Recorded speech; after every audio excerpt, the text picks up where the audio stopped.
ஒரு சேனலில் braking just braking big பிரேக்கிங்னா திருப்பி 2017 அதே சத்தம் அதே தலைவலி அதே அரைச்சமாகவே அரைச்சி இது பிளவுபடுதா 3ஆவதா 4ஆவதா 8ஆவதா இல்லை சூரத்தாங்க மாதிரி ஒன்று போதா அப்படின்ற மாதிரி அந்த கட்சி பாவம் உண்மையிலே சொல்லப்போனால் சசிகலா அவர்களை விட இப்பொழுது லீமா ரோஸ் அவர்கள் ஒரு பெரிய ஆளுமையாக பேசப்படுது அதிமுக. இது என்ன கதை இது? அப்போ உங்களோட நோக்கம் என்னன்னா என்ன கேட்டால் அமைச்சரவையில் இடம்பெறணுன்றது தான் ஃபர்ஸ்ட் நோக்கம். அதனுடைய துணை ஆசை வெளியில் பத்திரிகையாளர் கேட்கும்போது எல்லாம் ஒன்று நின்று சொல்கிறது சும்மா. இது குதிரை பேர அரசியல் தான், இதுக்கு வேறு பேர்லாம் கிடையாது. இதில் என்னன்னா விஜயும் சேர்த்து எக்ஸ்போஸ் ஆகிட்டார். விஜய் அவர்களும் இந்த விஷயத்தில் சேர்ந்து அவரோட கையும் களங்கமாகி போச்சு, அவர் கையில் கரை பட்டுருச்சு. ஏன் அப்படின்னா தவறானவர்களுக்கு பிறவழி. இப்போது அதிமுகன்ற ஒரு கட்சியோட அப்படின்ட்டு இருந்தால் இவ்வளவு பேச்சு வந்திருக்காது. அதே மாதிரி இவர் நான் சொன்ன மாதிரி ஒரு கட்சியும் அந்த தலைமை கிட்ட போய் அவர் சப்போர்ட் கேட்டிருந்தாலும் இது பேச்சு வர. கார்ல இருட்டில் கையெழுத்து வாங்குறது என்ன செயல்? இருட்டில் என்ன வேலை? சரிங்க, அதிமுக தோத்து போனது உண்மை, அதிமுக 3வது கட்சியாக போனது உண்மை. ஆனால் 2வது கட்சியாக இருக்கிற திமுகக்கும் அதிமுகக்கும் 12 சீட்டு தான் வித்தியாசம். திமுகக்கும் அதிமுகக்கும் அதே வாக்கு வித்தியாசம் 3% தான் நிற்கிது. அது செத்து மடிய மாட்டேங்குது, போராடுது. இப்போ இந்த மாதிரி ஒரு சூழ்நிலை இருக்கும்போது கட்சிக்காரர்கள் அந்த கட்சியை பலப்படுத்துறதுக்கு எடப்பாடி பழனிசாமி இறங்கி போகணும், சிவி சண்முகமும் இறங்கி போகணும். சொல்றாரு நான் இறங்கி போறேன், எடப்பாடி அவர்கள் தான் அதுக்கு இறங்கி வர மாட்டேங்கிறாரு. நாங்க என்ன சொல்றோம், முன்னாடி அம்மா இருக்கும்போதோ அல்லது எம்ஜிஆர் இருக்கும்போதோ நம்ம கட்சி எவ்வளவு தூரம் ஸ்ட்ராங்கா இருந்ததோ அது மாதிரி ஒரு கட்சியை நம்ம கொண்டு வருவோம், பிரிஞ்சு போனவங்க எல்லாம் ஒண்ணு சேர்ப்போம் அப்படிங்கிற மாதிரி தான் இவர் சொல்றாரு. பிரிஞ்சு போனவங்க எல்லாம் ஒண்ணு சேர்க்கணும் சொல்றீங்க நீங்க. சரி, நீங்க எல்லாம் ஏன் போய் இன்னும் சின்னமாவை பார்க்கல? நான் அமைச்சராக இருக்கணும், எனக்கு சுயநலமா தான் இல்லைங்க. இங்கே அரசியல் என்பது இன்னைக்கு எல்லா கட்சிகளும் அப்படி தானே பண்ணுது. அதிமுக ஒண்டி அதில் சிங்கிள் அவுட் பண்ண வேணாம். அதிமுகலேருந்து வராங்க, சீட்டு கிடைக்கல அங்கே அந்த கட்சியில். தாவேக்காக்கு வந்தோன்னா சீட்டு கொடுக்குறாரு விஜய். காங்கிரஸ் கட்சியிலேருந்து ஒரு சிலர் வராங்க. இப்போ மாற்று கட்சியில் இப்போ பிஜேபியிலேருந்துலாம் கூட கொஞ்சம் பேர் போகிறதுக்கு தயாராக இருக்கிற மாதிரிலாம் செய்தி வருது. எல்லாத்தையும் சேர்த்துக்கு தானே செய்கிறாங்க. திமுக கவுன்சிலர் நிறைய பேர் போகிறதுக்கு தயாராகிட்டு இருக்காங்கன்றாங்க. இப்போது தாவேக்கா எப்படின்னா யார் வேணால் எங்கள் கட்சியில் சேர்ந்துக்கலாம், எங்களுக்கு ஒன்றும் ஆட்சேபனையோ பிரச்சனையும் கிடையாது, யார் வந்தாலும் சேர்த்துக்குவோம். உங்கள் மீது கேஸ் இருந்தாலும் பரவாயில்ல, ஊழல் குற்றச்சாட்டு இருந்தாலும் பரவாயில்ல, நீங்கள் லாட்ரி வியாபாரம் பண்ணாலும் பரவாயில்ல, நீங்கள் சோஃபா வியாபாரம் நல்லா பண்ணுவீங்கன்னா ப்ளீஸ் கம். ஏன் அமைச்சர் ஆகணும்னு எல்லாம் ஆசைப்படுறீங்க, இன்க்ளூடிங் ஆதவர்ஜுனா போய்ட்டு விஜய் சார் என் ஒரு ஆளை வச்சு, அதுக்கப்புறம் என்னோட சொந்தம் லீமா ரோஸ் அவங்கள வச்சு, என்னோட மாமனார் மார்ட்டின் அவரை வச்சு உங்களை லாட்ரி மாடல் ஆச்சு அப்படின்னு கிண்டல் பண்ணுறாங்க. என்னால் இது ஏற்றுக்க முடியல. எனக்கு அமைச்சர் பதவியே வேணாம். நான் தாவேக்கால ஒரு துணை பொதுச் செயலாளர் அந்த மாதிரி இருந்துக்கிறேன், ஒரு அரசியல் பார்த்துக்கிற ஒரு ஆளாக இருந்துக்கிறேன், எனக்கு வேணாம். என் தலைவர் என் கட்சிக்கு இது கெட்ட பேர் வருது என்னால், எங்கள் குடும்பத்தால். எல்லாம் என்ன சொல்கிறாங்க, இப்போது லாட்ரி குடும்பம் தான் விஜய் அவர்களை கட்டுப்படுத்துது. ஃபர்ஸ்டே அவர் சொன்னார், நிம்மதி ப்ராப்பர்ட்டி மேனேஜ்மெண்ட், உங்கள் பழைய வீட்டை புதிய வீடாக மாற்றலாம் வாங்க. வாய்ஸ் ஆஃப் தமிழ்நாடு நேயர்களுக்கு வணக்கம். இன்று நம்மோடு சிறப்பு நேர்காணல்ல பத்திரிகையாளர் கோட்டீஸ்வரன் இருக்காங்க, வாங்க பேசலாம். வணக்கம் சார். வணக்கம். நேயர்களுக்கு அன்பு வணக்கம். எப்படி இருக்கீங்க? நலமா இருக்கிறேன். இப்போ அரசியல் களங்கள்ல ரொம்ப பேசு பொருளா இருக்கிறது அதிமுக விவகாரம் தான் இப்போதைக்கு ரொம்ப பெரிய பேசு பொருளா இருக்கு. அந்த வகையில சிவி சண்முகம் நேத்தூர்லாம் பயிட்டு கொடுத்திருந்தாரு. அந்த வகையில் அவர் ஒரு கோரிக்கை விட்டுருக்காரு, நியாயமான ஒரு கோரிக்கை விட்டுருக்காரு. எனக்கு எல்லாரையும் இணைங்க, பிரிஞ்சு போன அதிமுக தொண்டர்கள் எல்லாருமே இணங்க அப்படிங்கிற மாதிரி சொல்லியிருக்காரு. ஆனா அதையே எடப்பாடி பழனிசாமி அவர்கள் மறுக்க காரணம் என்ன? 2 பேருக்குமே இந்த பிரச்சனை பெருசாயிருச்சு. இப்போ பிரச்சனை பெருசாகும் போது பத்திரிகையாளரை சந்திச்சு இணைங்க அப்படின்னு சொல்றதை விட அதிமுகலேயே ஆதரவாளர்கள் இருப்பாங்கல்ல, எடப்பாடி பழனிசாமி கிட்ட இருப்பாங்க, ஆனால் சிவி சண்முகத்தின் மீது ஒரு மதிப்பு ஒரு பாசத்தோடு இருப்பாங்க இல்லையா. இப்போ உதாரணத்துக்கு நான் ஒரு சின்ன சாம்பிள் சொல்கிறேன். இப்போ கோகுலேந்திரா வளர்மதி 2 பேரை கூட்டிட்டு, அதே மாதிரி ஜெயக்குமார் இன்னும் ஒரு 2 பேர், ஒரு 4-5 பேரை கூட்டுட்டு சிவி சண்முகமாக எஸ்பி வேலுமணி நேராக எடப்பாடி பழனிசாமி வீட்டுக்கு போய் உக்காந்துட்டு, புதுசாக எல்லோரும் நீங்கள் தான், எங்களுக்கு உங்களை எதிர்த்துலாம் இல்லை, எங்களுக்கு எதனா ஒரு வழி சொல்லுங்கள், எதனா ஒன்று பண்ணுங்கள். ஆல்ரெடி உட்காந்து பேசினாங்க, சண்டே ஆகி போச்சு, இதே முயற்சி பண்ணாங்க, தோல்வி ஆயிடுச்சு. 2ஆவதோ 3ஆவதோ அதே மாதிரி ஒரு முயற்சி திருப்பி பண்ணுறாங்கன்னா வெளியாளுக்கு இதில் வேலை இல்லை.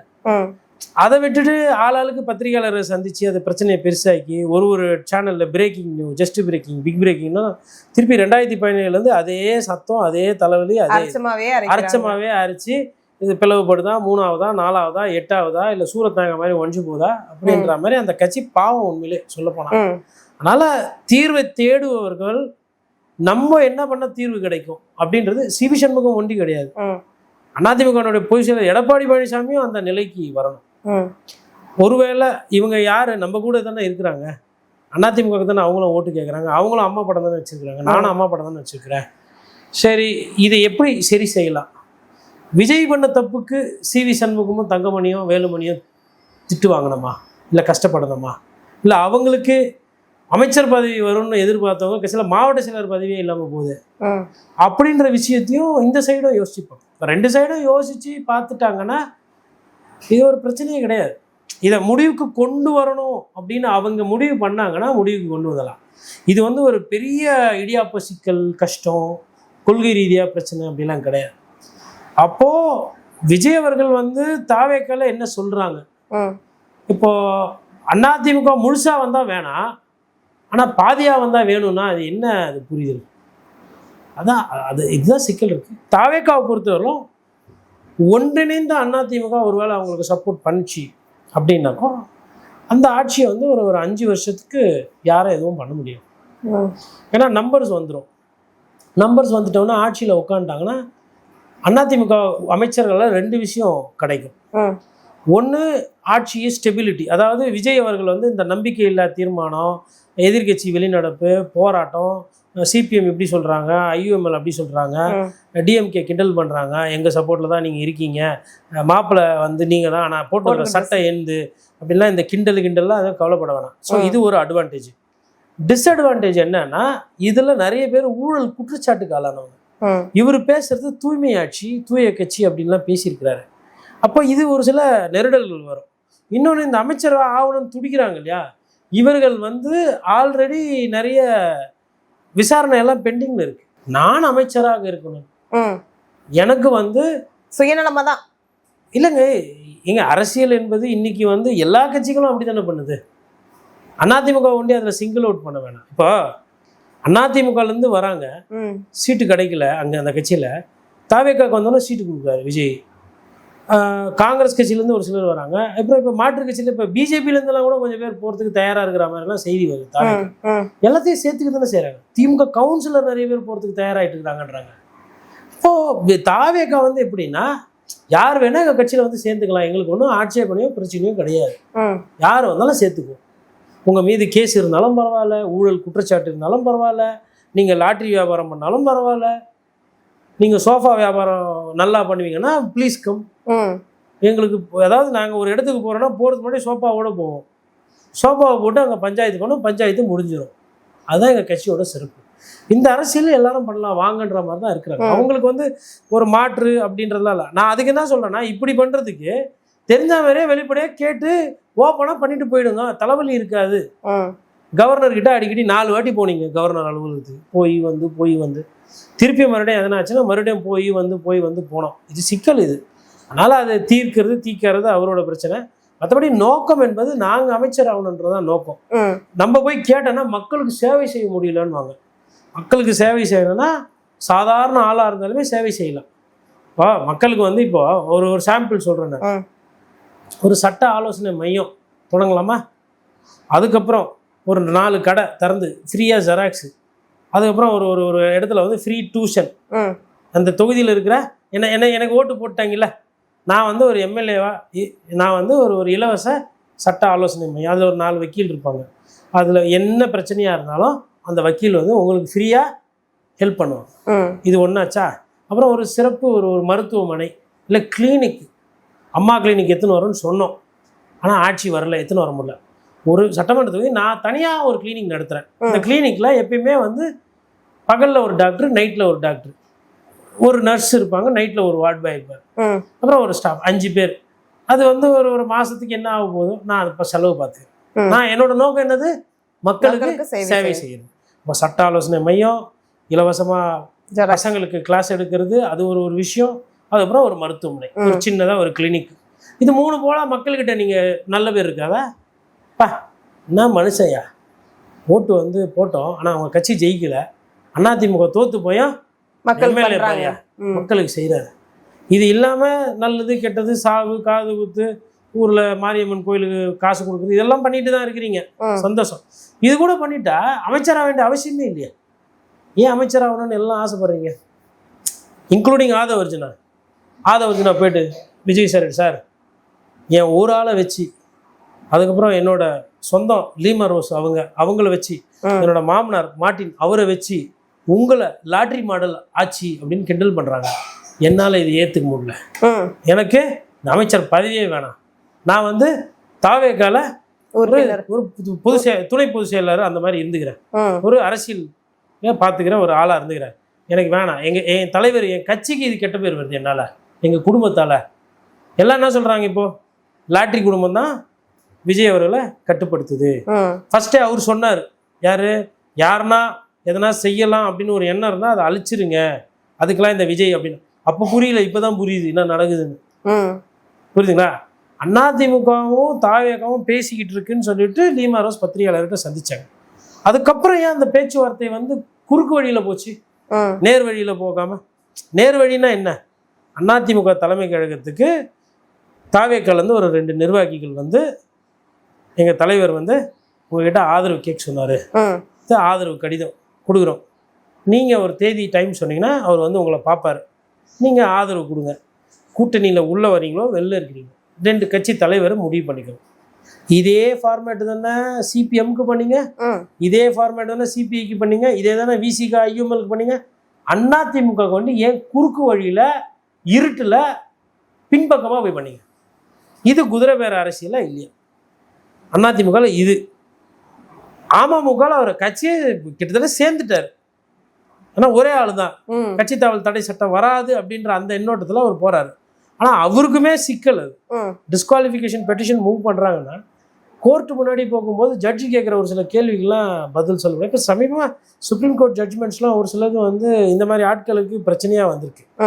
1000 கேஸில் இருந்தே வந்து இந்த ஹார்ஸ் ட்ரேடிங்ன்றது நிறைய சைட்டேஷன்ஸ் இருக்குது. அது வந்து ஆன்டி டிஃபெக்ஷன் லாவில் வந்து சிக்கல் இருக்கு. எடப்பாடி அவர்களுமே லாஸ்டா அவர் போட்ட விட்ட அறிக்கையிலுமே தாவேகா வந்து மறைமுகமா எல்லா இடத்துலயுமே குதிரை பேரம் பண்ணுது, அதே போலதான் எங்க இதுக்குள்ளேயும் குதிரை பேரம் பண்ணனாலதான் இப்ப எங்களுக்குள்ள இருக்கிற பிரச்சனைக்கு முழுக்க முழுக்க தாவேகா தான் காரணம் அப்படிங்கிற மாதிரியே சொல்லியிருந்தாங்க. இப்ப சிவி சண்முகம் அவர்களுமே எப்படி இது பண்றாங்கன்னா, தாவேகாவை இணைக்கல. ஏன் இணைக்கல? அவங்கதான் கேட்டாங்க, அவங்க வந்து ஒன்னு பேசினாங்க, நீங்க இவர் வேண்டான்னு சொல்லிட்டாரு, எடப்பாடி வேண்டான்னு சொல்லிட்டாரு. இவருக்கு முழுக்க முழுக்க அதிமுக, நான் அதிமுகல இருக்கம்பா அப்படின்னு தாண்டி ஃபுல்லா நான் தாவேகா தொண்டன் மாதிரியே இவர் ஃபுல்லா பேசுறாரு இந்த பைட்ல ஃபுல்லா. இல்ல, அதுதான் அவரோட எண்ணோட்ட ஆசை வந்து வெளியே வருது. சரிங்க, அதிமுக தோத்து போனது உண்மை, அதிமுக 3வது கட்சியா போனது உண்மை. ஆனா 2வது கட்சியா இருக்கிற திமுகக்கும் அதிமுகக்கும் 12 சீட்டு தான் வித்தியாசம். அதில் இந்த கட்சி தலைவர் ஜெயிக்கிறாரு, அந்த கட்சியினுடைய தலைவர் தோக்குறாரு. அப்படி முரண்கள்லாம் பார்க்கும்போது கிட்டத்தட்ட நெருக்கத்தில் தான் இருக்குது. திமுகக்கும் அதிமுகக்கும் அதே வாக்கு வித்தியாசம் 3% தான் நிற்கிது. திமுகவோட வாக்கு விகிதாச்சாரமும் குறைஞ்சி வந்திருக்குது, அதிமுக வாக்கு விகிதம் குறைஞ்சி வந்து கிட்டத்தட்ட ரெண்டுமே அந்த 20லேருந்து 25 ஸ்லாப்லேயே போராடிக்கிட்டு இருக்கு. அதிமுக பல தோல்வி கண்டாலுமே அந்த 20% தக்க வைக்குது, 20 to 23 தக்க வைக்குது. அந்த கட்சி கஷ்டப்படுது, அதால் மேலே ஏஞ்சி போக முடியல. அதே நேரத்தில் அது வந்து செத்து மடிய மாட்டேங்குது, போராடுது. அப்போ இந்த மாதிரி ஒரு சூழ்நிலை இருக்கும்போது கட்சிக்காரர்கள் அந்த கட்சியை பலப்படுத்துறதுக்கு எடப்பாடி பழனிசாமி இறங்கி போகணும், சிவி சண்முகமும் இறங்கி போகணும். சொல்றாரு, நான் இறங்கி போறேன், எடப்பாடி அவர்கள் தான் அதுக்கு இறங்கி வர மாட்டேங்கிறாரு. நாங்க என்ன சொல்றோம், முன்னாடி அம்மா இருக்கும் போதோ அல்லது எம்ஜிஆர் இருக்கும் போதோ நம்ம கட்சி எவ்வளவு தூரம் ஸ்ட்ராங்கா இருந்ததோ அது மாதிரி ஒரு கட்சியை நம்ம கொண்டு வருவோம், பிரிஞ்சு போனவங்க எல்லாம் ஒண்ணு சேர்ப்போம் அப்படிங்கிற மாதிரி தான் இவர் சொல்றாரு. பிரிஞ்சு போனவங்க எல்லாம் ஒண்ணு சேர்க்கணும் சொல்றீங்க நீங்க. சரி, நீங்க எல்லாம் ஏன் போய் இன்னும் சின்னமாவை பார்க்கல? தாவேகா கூட ஒண்டி நட்பு பாராட்டுறீங்க. விஜய் சார், நானா கேக்குறேன்னா எல்லாரையும் ஒண்ணு சேர்க்கணும்ல. இன்னைக்கு தேதியில ஓபிஎஸ் போய் கூப்பிட்டா அட போகப்பா நாரங்கட்ட. அவர் வந்து முன்னாடி அவர் பேசும்போது ஒரு சொல்லி இருந்தாரு, ஓபிஎஸ் வந்து நான் அட்லீஸ்ட் ஒரு உறுப்பினராவாச்சும் நான் இருந்துக்கிறேன். இல்ல, ஓபிஎஸ் வந்து சொன்னாரு, ஓபிஎஸ் கிட்ட போய் யாருன்னா கேட்டாங்கன்னா எனக்கு வந்து ஒருங்கிணைப்பாளர் கொடுங்கன்னு கேட்பாரு, வரேன்னு சொல்லுவாரு, எதுவுமே இல்லைன்னா ஓகேன்னு. இதை வந்து நானா சொல்லல, டிடிவி தினகரன் பத்திரிகையாளர்கிட்ட போட்டு உடைச்ச உண்மை, வெளிப்படையா அவர்கிட்ட அதுக்கு எவிடன்ஸ் ப்ரூஃப் எல்லாமே இருக்கு. அதோட ஒரு பத்திரிகையாளர்கிட்ட சொன்னது. இவர் இப்படி வெளியில சொல்லுவார், பத்திரிகைனா எந்தவித நிபந்தனையும் இல்லாம நான் வர தயார் அப்படின்னு சொல்லுவாரு பத்திரிகையாளர்கிட்ட. யாருன்னா போய் கேட்டா எனக்கு பழைய மாதிரியே வேணும்னு கேட்பாரு. அப்போ பேசுறது ஒண்ணா இருக்கு, பட் நோக்கம் வேறையா இருக்கு. அப்போ அது மாதிரி ஆட்கள் கிட்ட நீங்க பண்ண முடியாது. இப்போ சசிகலா இருக்கிறாங்க. இப்போ அவங்க கிட்ட இவங்க போய் கேட்டால் எனக்கு பொதுச் செயலாளர் வேணும்னு தான் அவங்க கேட்பாங்க. இப்போ சிவி சண்முகம் போன்றவர்கள், வேலுமணி போன்றவர்கள் போய் பொதுச் செயலாளர் அவர் கொடுக்க மாட்டார். அவர் பொதுச் செயலாளராக உகாண்டார். அவைத்தலைவர் இல்லை வேறு எதனா உங்களுக்கு ஏற்ற மாதிரி எதனா ஒன்று சொல்லுங்கள், இல்லை உங்கள் கூட இருக்கிறவங்க இவங்களும் இணைஞ்சிக்கிட்டணும், ஏதாவது ஒன்று ஒரு வழி சொல்லுங்கள், நம்ம எல்லாம் ஒன்று சேரணும். அப்படி போய் சசிகலா அவங்கள போய் பார்க்கலாம்ல. ஏன் எல்லாம் விஜய் எல்லாம் பனையூரே போகிறீங்க, ஏன் போயஸ் கார்டன் போக மாட்டீங்க? நான் எப்படி உங்களுக்கு பழக்கப்பட்ட இடம் எது? போயஸ் கார்டன். ஔவை சண்முக சாலையத்துலேருந்து பக்கத்தில் இருக்கிற வீடு எது? போயஸ் கார்டன். ஆனால் போயஸ் கார்டன் போகாமல் பனையூர் போகிறீங்க, பனையூரோட நட்பு பாராட்டுறீங்க. சசிகலா அவர்களை விட இப்பொழுது வந்து லீமா ரோஸ் அவர்கள் ஒரு பெரிய ஆளுமையாக பேசப்படுது அதிமுக. இது என்ன கதை இது? அப்போ உங்களோட நோக்கம் வந்து என்னன்னா, என்ன கேட்டால் அமைச்சரவையில் இடம்பெறணுன்றதான் ஃபர்ஸ்ட் நோக்கம். அதனுடைய துணை ஆசை வெளியில் பத்திரிகையாளர் கேட்கும்போது எல்லாம் ஒன்று நின்று சொல்கிறது சும்மா நம்ம சொல்ல முடியாதுல்ல. இல்லை அமைச்சர் ஆகணும்னு ஆசை, டிரான்ஸ்போர்ட் துறை தான் கொடுக்குறேன்றாரு, இன்னும் ஒரு 3 கொடுத்தாங்கன்னா நாங்கள் போய் சேர்ந்துருவோம். அவரும் லைட்டாக பயப்படுறாரு, எங்களெல்லாம் பார்த்தா ரொம்ப அடிச்சிட்டோன்னா நமக்கு கெட்ட பேராக போயிடும், நம்ம ஆளுங்க அடிக்கட்டும், இவங்க எதுக்கு அடிக்கணும் அப்படின்னு அவரு நினைக்கிறாரு. இதுதான் உள்ள அரசியல். இந்த உள்ள அரசியலை வெளிப்படையாக யாரும் பேச மாட்டீங்களே, சொல்ல முடியாது வெளியில். மக்கள் வந்து சே இவ்வளோதானா, நான் கூட என்னமோ நினச்சேன், ஓ இன்னப்போ நீங்கள் திருந்தலையா அப்படின்ற மாதிரி போயிடுவாங்க. இது வந்து குதிரை பேர அரசியல் தான், இதுக்கு வேற பேர்லாம் கிடையாது. இதில் என்னன்னா விஜயும் சேர்த்து எக்ஸ்போஸ் ஆயிட்டார். விஜய் அவர்களும் இந்த விஷயத்துல சேர்ந்து அவரோட கையும் களங்கமாயி போச்சு, அவர் கையில கரை பட்டுருச்சு. ஏன் அப்படின்னா தவறானவர்களுக்கு பிற வழி. இப்போ அதிமுகன்ற ஒரு கட்சியோட அப்படின்ட்டு இருந்தா இவ்வளவு பேச்சு வந்திருக்காது. அதே மாதிரி இவரு நான் சொன்ன மாதிரி ஒரு கட்சியும் அந்த தலைமை கிட்ட போய் ஒரு சப்போர்ட் கேட்டிருந்தாலும் அது பேச்சு வராது. கார்ல இருட்டுல கையெழுத்து வாங்குறது என்ன செயல்? இருட்டுல என்ன வேலை? ஒரு எம்எல்ஏ ஒரு கட்சிக்கு ஆதரவு தெரிவிக்கிறது கார்ல உட்காந்து இப்படி இப்படி இப்படி இப்படி அஞ்சு இப்படியா கையெழுத்து போடுவாங்க? அசிங்கமா இல்லை இது பாக்குறதுக்கு? அப்புறம் சட்டமன்றத்தை வந்து சொல்றாரு அதெல்லாம் அப்படிலாம் எதுவுமே கிடையாது. கவர்னர் கிட்ட பார்க்கும்போது ஆமா, அதாவது அம்பியா இருப்பீங்கோ, அண்ணியனா இருப்பீங்கோ, திருப்பி மறுபடியும் அண்ணனா மாறுவீங்கோ, திருப்பி அம்பியா இருப்பீங்கோ. யார் நீங்க? திருமாவளவனும் அதே மாதிரி பண்ணாரா? 3 நாள் 4 நாள். இதுக்கு முன்னாடி திருமாவளவன் இந்த மாதிரி பண்ணாரா? இல்ல. காங்கிரஸ் கட்சி கூட்டணியில இருந்துகிட்டு நாங்க வேற கட்சியை மனசுல நினைச்சிட்டு இருந்தோம்னு சொல்லியிருக்கிறாங்களா? பண்ணாங்களா? அதிமுக நடக்குதா? இதுக்கு எல்லாத்துக்கும் காமனா கனெக்ட் ஆகிற ஒரு கட்சி எது? தமிழக வெற்றி கழகம். இதை தான் சொன்னா என்னங்க இப்பதான் வந்திருக்கிறாரு சார். இப்ப வந்தது பிரச்சனை இல்லை சார், இவர் என்ன பண்றாருன்றத பாருங்க. ஒரு தூய ஆட்சி அது இதெல்லாம் பேசிட்டு நான் என்ன கேட்குறேன்னா 108 வச்சு கம்யூனிஸ்ட் விசிக்கெல்லாம் கொடுத்தாங்க, ஒரு வருஷம் ஓட்டுங்க, கவுந்துட்டு போகுது, திருப்பி போய் நின்று மக்களை போய் பாருங்க. அதை விட்டுட்டு கொல்லப்புறத்தில் இங்கே போறீங்க அங்கே போறீங்க அங்கே எடுக்கிறீங்க. அந்த கட்சியை ஊழல் கட்சி சொல்லிட்டு அந்த கட்சியில் இருக்கிறவங்கள போய் சால்வை போடுறீங்க. அப்போ அவங்களாம் யாரு? இப்போ ஐயா சிவி சண்முகம் மீது எந்த வழக்கம் கிடையாது.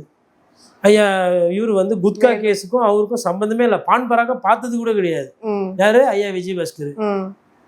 அதுக்கப்புறம் எஸ்பி வேலுமணி சிறந்த அரசியல்வாதி, அவர் மேலே எந்த பிரச்சனையுமே கிடையாது, எந்த ரைடும் நடக்கல, சிபிஐ பிரச்சனை, இன்கம் டேக்ஸ் வரி ஏய்ப்பு எதுவுமே கிடையாது, யாரு மேலே எதுவுமே கிடையாது, எல்லாமே புனிதர்கள். நீங்கள் போய் பார்த்து சால்வ் போட்ட எல்லாருமே புனிதர்கள்.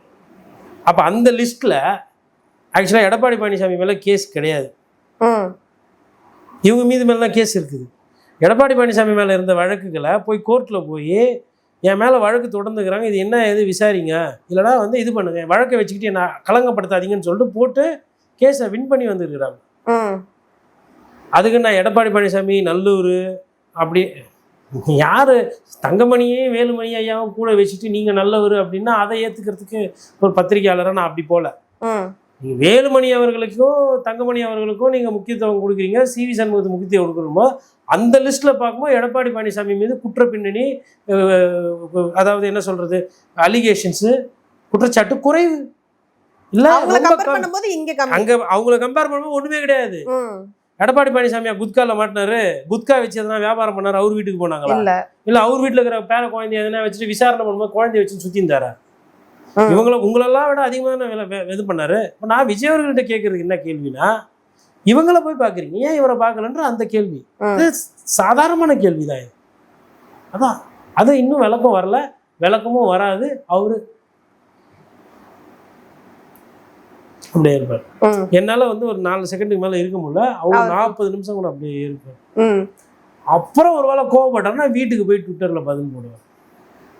இப்போ CV சண்முகம் அவங்களோட சார்ந்த எம்எல்ஏஸ் இருக்காங்க இல்லையா, கண்டிப்பா அவங்க எல்லாம் இவ்வளவு தூரம் வெளியில வந்ததுக்கு அப்புறம் வந்து எடப்பாடி அவர்கள் வந்து அவங்க எல்லாத்தையுமே பதவி நீக்கம் விளக்கம் பண்ணிட்டார். இப்போ வந்து இங்கிட்ட பதவி நீக்கம் பண்ணனால கண்டிப்பா அவங்க அங்கேயுமே அமைச்சரவை கண்டிப்பா கிடைக்காது. தாவேக்காவுக்குள்ள போயுமே எதுவும் பண்ண முடியாது. கண்டிப்பா அதுக்கப்புறம் அதிமுகவுக்குள்ள எதுவும் பண்ண முடியாது. இப்ப 2 கட்டமா நடுவுல வந்துட்டு அவங்க இருக்காங்களே, அடுத்து அவங்க நகர்வு எப்படி இருக்கும்? அதாவதுங்க, இந்த சைடு வாய்ப்பு கிடைச்சா எடப்பாடி பழனிசாமி பதவி நீக்கம் பண்ணி பொதுக்குழு கூட்ட ஒரு பொதுச் செயலரே இல்லாம எதனா பண்ணலாம்ன்றதா அது ஒரு நோக்கமா இருக்கு. இந்த நோக்கம் ஏன் வருதுன்னா, விஜய் அவர்களோட அடம். இங்க ஏன் பிரச்சனை வருதுன்னா, எடப்பாடி பழனிசாமி அவர்களோட அடம். விஜய்க்கு என்னன்னா வந்து எல்லாரும் வேணாங்க அப்படின்ற மாதிரி, அடே கொஞ்சம் மொத்தமா வேணாம், எனக்கு அது வண்டி கொஞ்சம் முழு கட்சியும் வேணா, பாதி மட்டும் லைட்டா, எனக்கு எவ்வளவு தேவையோ அவ்வளவு வண்டி. இது என்னன்னு தெரியல. அது சுயநலம் தானே. சுயநலம் தான். சுயநலம் பேசினா நம்மள திட்டுவாங்க. இது பொது நலமா? ஒரு கட்சியை போய் உடைக்கிறது, தன்னோட சொந்த ஆதாயத்துக்காக, தன்னோட லாபத்துக்காக, தாங்கிட்ட நம்பர் இல்லைன்றதுக்காக. நம்பர் இல்லைன்னா என்ன பண்ணும்? பக்கத்துல இருந்து கடன் வாங்கணும், திருடக்கூடாது. கணக்கு வாத்தியார் நமக்கு என்ன சொல்லி கொடுத்துருப்பாங்க? உங்கள்கிட்ட பேனா பென்சில் இல்லைப்பா, கணக்கு பாடத்தில் என்ன சொல்லுவாங்க? இல்லைன்னா பக்கத்தில் கடன் வாங்க. யாருன்னா திருட சொன்னாங்களா? இல்லை அவங்களுக்கு இருட்டில் இருக்குமோ அப்படியே அந்த பென்சில் பாக்ஸ் எடுத்து வச்சுக்கோ. ஸ்கூல் போகிறதுனால அப்போதுலேருந்து எல்லா வாத்தியாரும் இதெல்லாம் சொல்லி கொடுத்தாங்க. இதுதான் நான் பேசுகிறேன். எனக்கு இந்த anti defection law, elected representative act 1952, public representative ஆக்டில் இது இருக்குது, கான்ஸ்டியூஷன் இது சொல்லுது, கவர்னரோட பவர்ஸ், இதுக்குள்ளெல்லாம் போல. ஸ்கூல் படிக்கும்போது கணக்கு வாத்தியார்னா சொல்லி கொடுத்துக்கிறாரு, எப்பா உங்ககிட்ட இல்லைன்னா என்ன பண்ண, பக்கத்தில் கடன் வாங்க, கடன் வாங்கி உபயோகப்படுத்திட்டு திருப்பி கொடுத்து, அவ்வளோதானே. அப்போ விஜய் சாருக்கு 108 இல்லைன்னா என்ன பண்ணியிருக்கணும்? கடன் வாங்கிருக்கணும். குறுக்குல போய் அந்த கட்சியிலேருந்து எடுக்கிறது நியாயமா? இல்லை, கடன் வாங்குறதா இருந்தாலுமே இப்போ திமுக கூட்டணியில் உள்ளவங்கள தான் பேசி வாங்கி வச்சிருக்காங்க. எதற்கு? அதான் பெரும்பான்மை ஒரு வகையில நிரூபிச்சாச்சு. இப்ப எதற்கு அதிமுக தேவையில்லாம அதிமுகக்குள்ள போய் இப்படி ஒரு கலங்கத்தை உண்டு பண்ணிட்டு வர? திமுக லைட்டா பயமுறுத்தி விட்டீங்கல்ல, மாப்பிள்ள நீங்க தான் சட்டம் இருந்து இது வந்து போட்டோம், நாங்க சொல்லி எப்ப வேணாலும் அவங்க கலந்து போய்க்கலாம், எப்ப வேணா கலந்து போயிட்டா நம்ம வந்து ஆட்சி போயிடும். அதனால இவங்களையும் கொஞ்சம் இதனால வச்சுக்கிட்டா கோச்சிங்கன்னா கோச்சிக்கோங்க, எனக்கு என்ன சிபிஎம் போறீங்களா போய்க்கோங்க, சிபிஐ போறீங்களா போய்க்கோங்க. 4 எம்எல்ஏ தானே என்கிட்ட, இங்க 40 எம்எல்ஏ இருக்கிறாங்க. 40 எம்எல்ஏ 47 எம்எல்ஏனா இங்க பிரச்சனை என்னன்னா, எடப்பாடி இஸ் டஃப் நெகோசியேட்டர். நிறைய அமைச்சரவை கேட்பாரு, தன்னோட ஆதரவாளருக்கு இது இதுன்னு கேட்கும்போது அது ஒத்துக்க மனசு இல்லை விஜய் அவர்களுக்கு. இது ஒரு சூழ்நிலை சிக்கி. இதை விட பெரிய சிக்கல் ராகுல் காந்தி. அவரை பொறுத்தவரையிலும் பேட் பீப்புள். நீங்க வச்சுக்கிறா வெரி குட் பீப்புள். நீங்கள் தமிழ்நாட்டுக்கு வெறும் குட்டு தான் பண்ணீங்க. குட்டே பழக்கப்பட்டு ஐயா காமராஜருக்கு பின்னாடி ஆஹா இப்படி ஒரு கட்சியை நம்ம இழந்துட்டோமே அப்படின்னு மக்கள் வந்து அப்படியே அழுகுறாங்க டெய்லி. காங்கிரஸ் பேரியக்கத்தை நினச்சி. உங்கள் கட்சியில் எல்லாமே செல்வ பெருந்தகை அருமையான தலைவர், சூப்பரான தலைவர். அவர் மீது எந்த குற்ற பின்னணி, எந்த குற்றச்சாட்டு எதுவுமே கிடையாது. சட்டம் ஒழுங்குனா அவர் தான். அவர் ஒரு இடத்துல ஆம்ஸ்ட்ராங் கேஸில் கூட அவர் பேரில் தப்பாக பேசிட்டாங்க. ஒரு விஷயம் காவல்துறையில் ஒரு அதிகாரி என்கிட்ட சொன்னது,